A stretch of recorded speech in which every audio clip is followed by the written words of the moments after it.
A Redeeming Sacrifice by Lucy Maud Montgomery. The dance at Byron Lales was in full swing. Toff Leclerc, the best fiddler in 3 counties, was enthroned on the kitchen table from the glossy brown violin, which his grandfather brought from Grand Pre, with conjuring music which made even stiff old Aunt Femi want to show her steps. In the kitchen sat a row of young men and women, and the open sitting-room doorway was crowded with the faces of non-dancing guests who wanted to watch the sets. An 8-hand reel had just been danced, and the girls, giddy from the much swinging of the final figure, had been led back to their seats. Mattie Lale came out with a dipper of water and sprinkled the floor, from which a fine dust was rising. Toff's violin purred under his hands as he waited for the next set to form. The dancers were slow about it. There was not the rush for the floor that there had been earlier in the evening, for the supper table was now spread in the dining room, and most of the guests were hungry.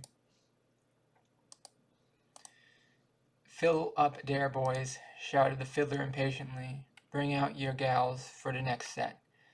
After a moment, Paul King led out Joan Shelley from the shadowy corner where they had been sitting. They had already danced several sets together. Joan had not danced with anybody else that evening. As they stood together under the light from the lamp on the shelf above them, many curious and disapproving eyes watched them. Connor Mitchell, who had been standing in the open outer doorway with the moonlight behind him, turned abruptly on his heel and went out. Paul King leaned his head against the wall and watched the watchers with a smiling, defiant face as they waited for the set to form. He was a handsome fellow, with the easy, winning ways that women love. His hair curled in bronze masses about his head. His dark eyes were long and drowsy and laughing. There was a swarthy bloom on his round cheeks, and his lips were as red and beguiling as a girl's. A bad egg was Paul King, with a bad past and a bad future. He was shiftless and drunken. Ugly tales were told of him. Not a man in Lyle's house that night but grudged him the privilege of standing up with Joan Shelley. Joan was a slight, blossom-like girl in white, looking much like the pale, sweet-scented house rose she wore in her dark hair. Her face was colorless and young, very pure and softly curved. She had wonderfully sweet, dark blue eyes, generally dropped down, with notably long black lashes. There were many showier girls in the groups around her, but none half so lovely. She made all the rosy-cheeked beauties seem coarse and overblown. She left in Paul's clasp the hand by which he had led her out on the floor. Now and then he shifted his gaze from the faces before him to hers. When he did, she always looked up, and they exchanged glances as if they had been utterly alone. 3 other couples gradually took the floor, and the reel began. Joan drifted through the figures and the grace of a wind-blown leaf. Paul danced with rollicking abandon, seldom taking his eyes from Joan's face.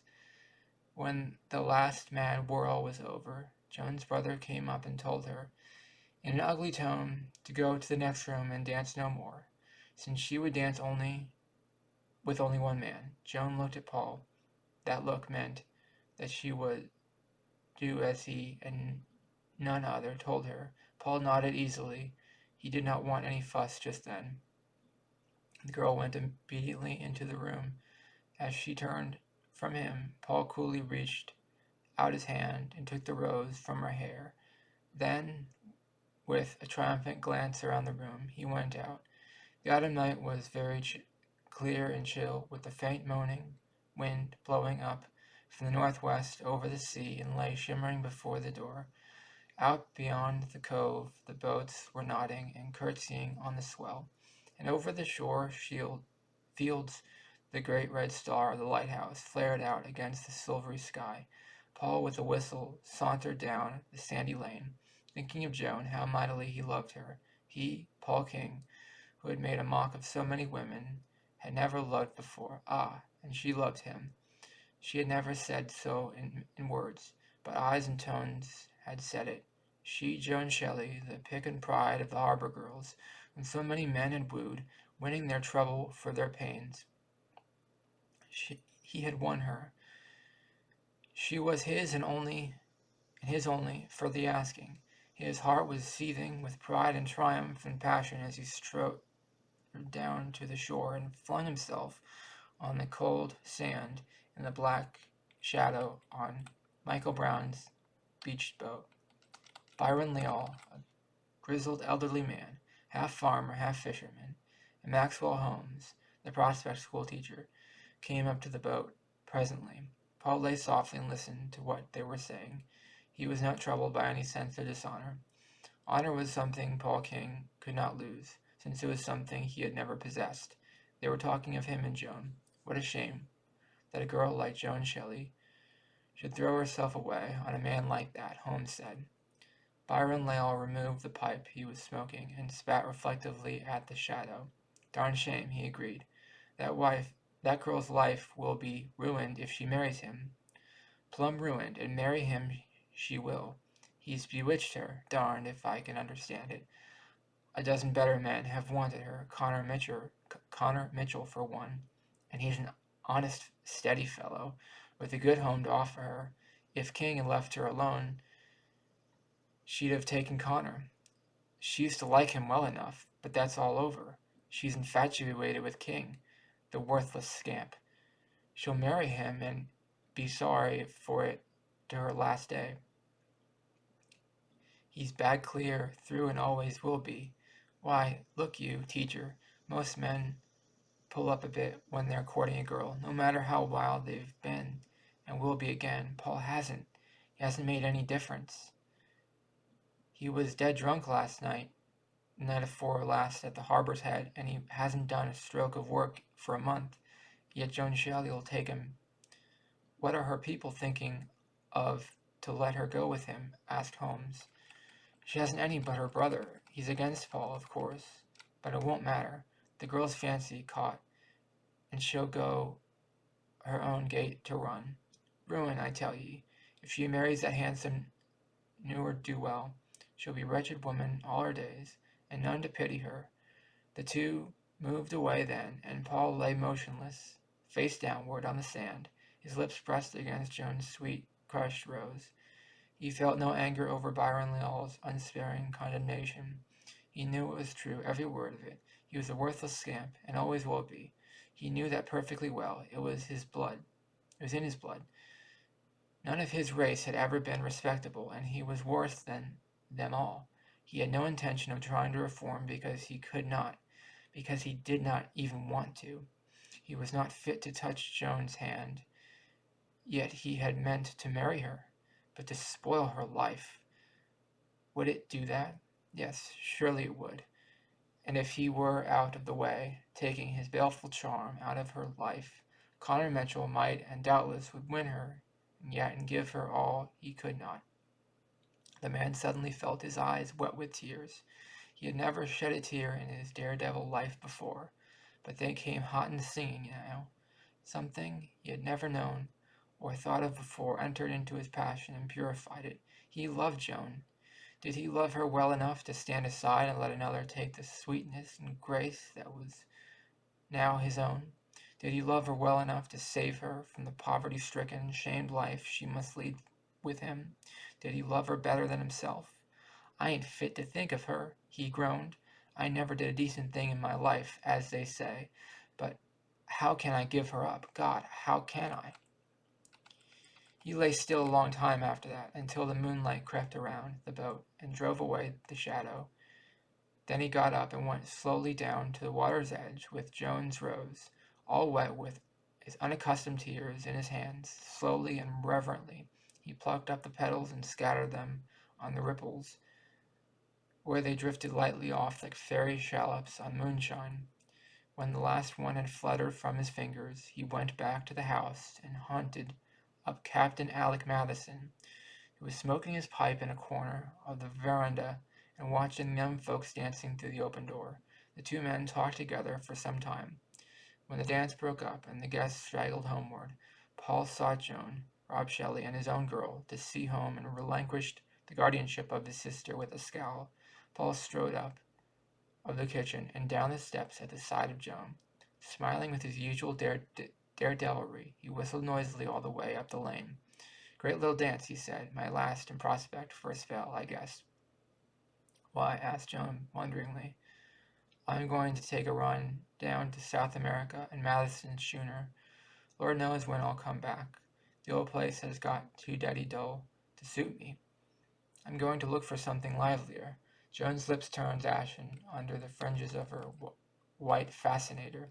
She trembled violently and put one of her small brown hands up to her throat. You are not coming back? She said faintly. Not likely. I'm pretty well tired of Prospect, and I haven't got anything to hold me here. Things will be livelier down south. Joan said nothing more. They walked along the spruce-fringed roads where the moonbeams laughed down through the thick, softly swaying boughs. Paul whistled one rollicking tune after another. The girl bit her lips and clenched her hands. He cared nothing for her. He had been making a mock of her, as of others. Hurt pride and wounded love fought each other in her soul. Pride conquered. She would not let him or anyone see that she cared. She would not care. At her gate, Paul held out his hand. Well, goodbye, Joan. I'm sailing tomorrow, so I won't see you again. Not for years, likely. You will be some sober old married woman when I come back to Prospect, if I ever do. Goodbye, said Joan steadily. She gave him her cold hand and looked calmly into his face, without quailing. She had loved him with all her heart, but now a fatal scorn of him was already mingling with her love. He was what they said he was, a scamp without principle or honor. Paul whistled himself out of the Shelley Lane and over the hill, and he flung himself down under the spruces, crushed his face into the spicy frosted ferns, and had his black hour alone. But when Captain Alex schooner sailed out of the harbor the next day, Paul King was on board of her, the wildest and most hilarious of a wild and hilarious crew. Prospect people nodded their satisfaction. Good riddance, they said. Paul King is black to the core. He never did a decent thing in his life.